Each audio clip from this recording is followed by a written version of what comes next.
We're back.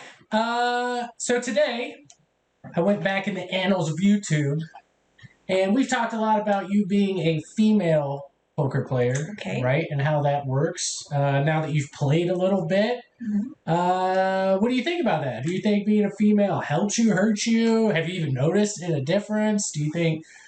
What do you think about being a female at the poker tables?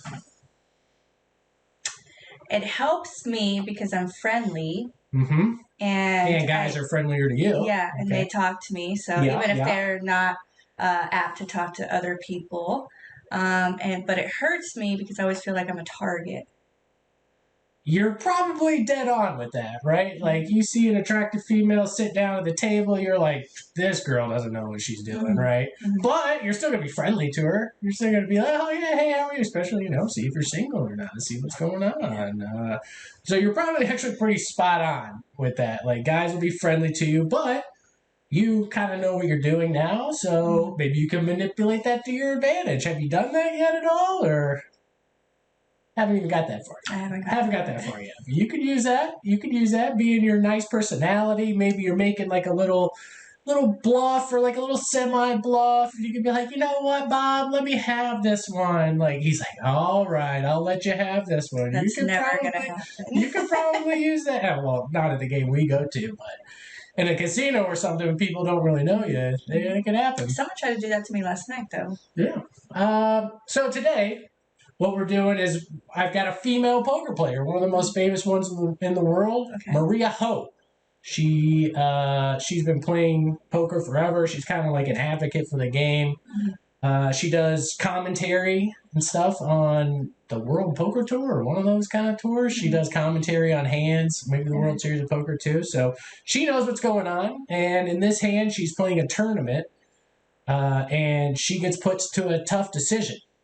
Okay. So we're going to put you in Maria Ho's shoes here and see what you would do in this situation. Because I watched the hand and I've seen it before, and I was like, this is a common situation that we find ourselves in poker, right? It's not like they hit some weird hand, or this is a very common situation, like, oh, what do you do kind of situation, right? So we'll put you in Maria Ho's chair, and I've got it all set up here, and we'll see if you make the right decision.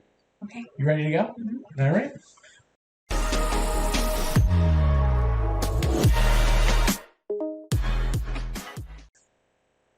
All right, here we are. Yep. All right. So in this hand, as I said, Maria's playing a tournament. And so it's not a cash game like we're used to. You'll see the values. They're betting like 800,000, but that's chips, like 800,000 tournament chips and stuff. So, but other than that, like, I don't think no tournament etiquette comes into this. Like, tournaments are played a little different than cash. Like, maybe you shove if the blinds are going up quickly with a weaker hand, stuff like that. But I feel like this plays pretty much like a cash game would.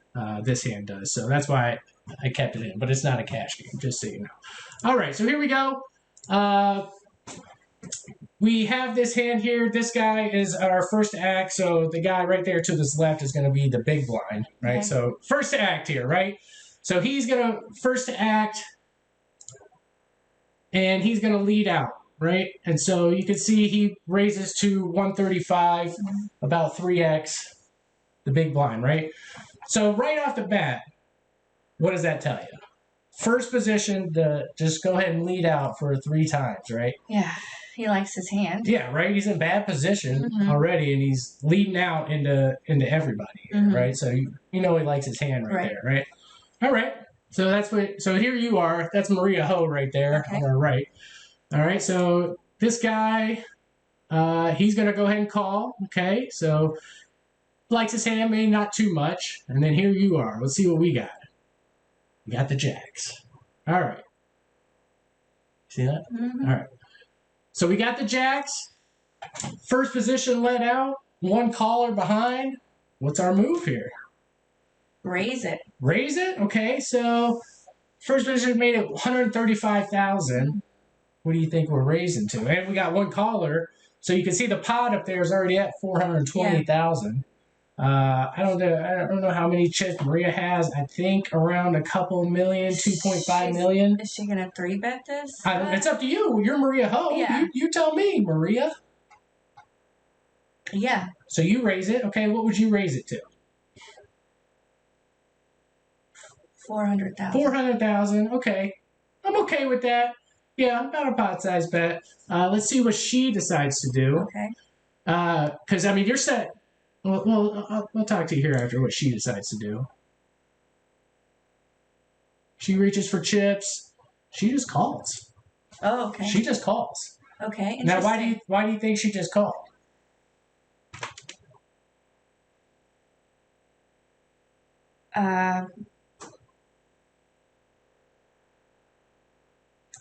Okay, so then if I were to call something like this, if I didn't make that decision and I called, I'm gonna see what he do. Mm-hmm. I'm gonna see what he do on the flop. I'm gonna see what he does on the flop. Okay, yeah. She's paying to see the flop right now. Yeah, now. exactly. Right. She saw the first guy raise from first position, right? So you know he's happy with his hand, right? He doesn't have like, ace 10 here offsuit. Right? Okay. He wouldn't be doing that. And she's got an above average hand. Probably just wants to see a flop, make sure there's no aces, kings up there, and maybe a little bit of set mining here. Okay. Like you just kind of hit jacks, right? Because if she makes it 400,000, like I said, she's probably got 2.5 million, I think, when I watch this. And if she makes it 400,000, she's committing like 30% of her money here with pocket jacks. And if this guy 3-bets, now she's in a real tough spot. Okay. Right? Does he have ace king or does he have aces? You don't know. So, all right. So she just calls. I don't think she's trapping or anything. She just wants to set mine, see what the flop is. Okay. All right. So it goes around the table. And this is something else I wanted to talk to you about. See, remember I said this guy is small blind here? Mm-hmm. And do you see all the people that have called? So 3 people have called. The pot's $555,000. And he only has to call like 70,000 to win 550. Mm-hmm. So remember last time we talked about pot odds and stuff? Right. So this is kind of a wild card hand here. I think you have to call, if you have 7 deuce offsuit, you have to call in his spot, right? Just because you're getting 5-6 to 1 on your money, right? And the flop could go deuce, deuce, deuce, right? And you're going to win. Okay. So I think this is a good pot odds scenario where he has to call no matter what his hand is, right? So if you're Maria, you know that too, right? This is a big blind hand. He got 5 to 1 on his money. He could have any random 2 cards, okay? So here we go. Yeah, and he does call here. All right, so we got call, and then what is that? 4 ways, I think it is, to the flop. And let's see what happens here with our pocket jacks. I'm gonna let this play out in real time so you can see like how quickly everybody acts here. Okay, all diamonds on the flop there. We don't have a diamond in our hand, but check. Okay, so this guy reaches for chips. Now pay attention to the pot, 630. He bets 300,000. All right, so this guy checks his cards again. It's on us. All right, so pre-flop raiser, right? Who made it 135. Everybody called, so the pre-flop raiser knows there's 4 people in this hand. Right. He gets this flop and he leads out still. Right. He's not checking. So it comes to us. Okay. I mean, our hand's semi-disguised, right? Because I think a lot of people 3-bet with pocket jacks pre-flop, but we didn't do it this time. Okay. So what's your move here? He made it 300,000. She's gonna call again. Okay. I think that's probably a safe play. See what happens here. Let's see what she does. So is that what you would do? Just call? I would call again. Yeah. Just call, see what he's going to do on the turn, and see what she decides to do. Yeah, you see those are 100,000 chips, those yellow things. So yeah, she didn't have much more, maybe 1.8 million left after that call right there. So she's committing a lot of her money here. All right, so she does call, and we go to a turn, 5 of spades. great card for us, right? You're not, no diamond because we don't have a diamond, and he checks to us this time. He checks, and she's going to raise, obviously. You think she's going to bet? Yeah, she's going to bet here. Okay, why? Just to protect, like, get, like, ace-king offsuit to fold or something? Yeah, I'm okay with that. I think I probably would do that, too. But we're not Maria Ho. And she checks it back. Okay. we've been wrong at these decisions, but it's poker. You can do it. Yeah. Okay. Sometimes it works out, sometimes it doesn't. She's a professional. Yeah, she's obviously smarter than we are. But I think if I put myself in, well, why do you think she checked first before? Because your point was valid. You don't want to give ace king of clubs a free card here, and then the ace of hearts rolls off on the river, and now your jacks are beat. Where if you would bet here, he would fold ace king of clubs or something, right? So why do you think she decided to check that?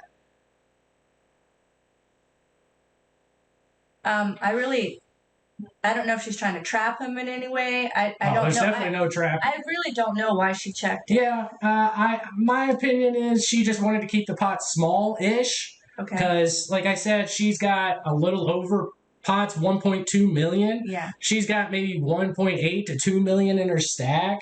So if she bets here, she's pretty much committing herself. Okay. So in our kind of terms, let's say you have $200 in your stack and you bet 75, you're pretty much committing yourself. Yeah. If the river comes, it's not going to matter at that point. So I still think she's kind of self-preserving in these tournaments. Like, okay, I can still get away from this hand if it's a diamond on the river, or if it's an ace or king or queen on the river, I can still get away from this hand. Okay. All right. So I think she's just trying to keep it small, not really committing herself. She's taking that gamble, like, I'm going to gamble that ace, king, queen doesn't, or a diamond or whatever scary card comes on the river. I'm gambling that doesn't come, and I'll be able to make a decision on the river. All right?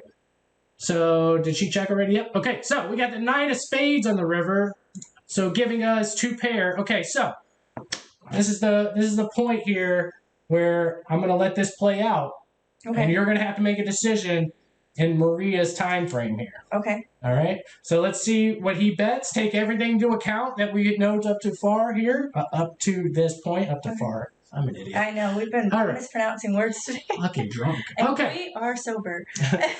All right. So here we go. So it's on our guy here again. Let's see what he decides to do, and let's see what you're gonna do. It's got audio here. You'll be able to hear it here in a second. Monster bet. It doesn't say it, but he bet over 800,000 into like a 1.2 million pot. So huge bet. 1-6. And she asked, how much does he have left? And he says 1.6 million. So he's committed a ton of his chips to this pot. Now it's on her. Now you're thinking.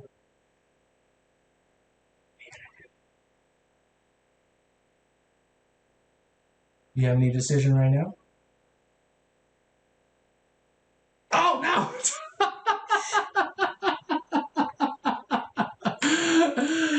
Oh, my God. I totally screwed that up. I didn't see that change the cards like that. What is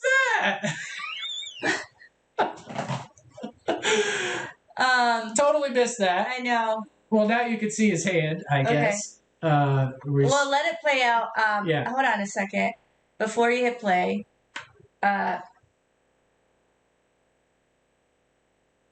jeez. Act like you can't see it. I know. That's what I'm doing, because I'm still like I'm just looking at her stack, and she asked how much does he have left. Yeah, and she asked that for the reason of how much of your tournament life are you committing to this pot, right? Yeah. But this guy, if he was bluffing, if he had just ace of diamonds, king of clubs, right, with nothing, he just had the ace high flush draw. He knows he'd have to bet big to get Maria to fold, right? So that's what's going on through her head, right? So I'll let this play out. Sorry, I screwed that up. I missed my black boxes there. Oh, there we go. Now we're back. Okay, so See, that's where the guy calls Look the at this, clock, Brian. as I explained. There's no clock on now. her. I don't. And He that's says the I'm tournament short. I gotta director do right it. I there feel coming bad, to but explain it I to don't blame him. time is ticking. Yeah, I don't blame him either. Well, that means Maria has 1 minute to act on her hand. If she does not do so in 1 minute, her hand will be automatically folded. You'll give me 10-second countdown, right? Yeah. Thanks. They'll count the clock down when it reaches 10 So what seconds. would you do? I'd fold. You'd fold? Yeah, I'd fold. Just too big a bet, hand's not good enough type of thing? Yeah, What do you put him on? I would put him on aces. Put him on aces? even Well, though- it's easy even, to say like- that now. So she does call. She calls? Yeah, she just called right there at the Okay. end. 850. No, but I would have put him on like kings or aces in the beginning if he let out like that. Yeah, I mean, First kings or position. aces makes sense for him. But the only thing, and I think what got or her, queens, yeah. what do you remember what happened on the turn? So, Yeah. so he let out again He because checked. it's 3 diamonds. Yeah. He let out on the flop, got called.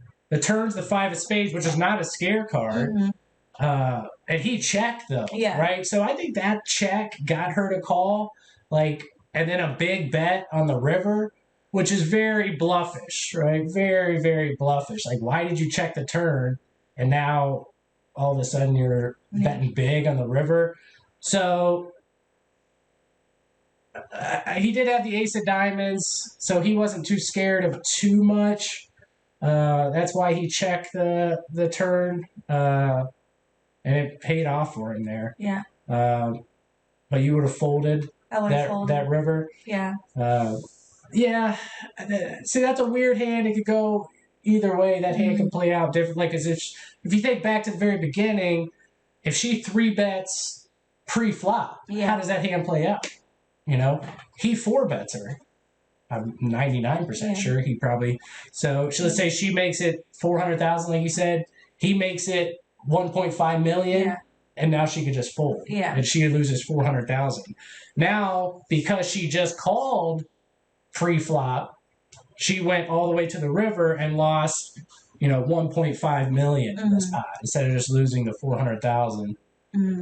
So, I mean, different trains of thoughts there. If he hadn't had aces there, she could have caught him bluffing and done it. So just worked out differently, but I feel like this is a very common spot we find ourselves in. Like, what do I do here? That's when intuition comes in. Yeah, that intuition. Because he could have easily just had ace king here with the ace of diamonds and just didn't want to give up on the river, putting Maria, because Maria was very passive this whole hand too. She wasn't showing a lot of strength. Because let's put ourselves in his shoes for a second. If Maria had, ace 5 of diamonds or something with the nuts, don't you think she would have woke up a little bit? Like, she's not checking and just calling. She probably wants some money in this pot. So from his perspective, we as Maria Ho did not like our hand a ton either, right? Just like you were able to read what he bet first position, like, okay, he likes his hand.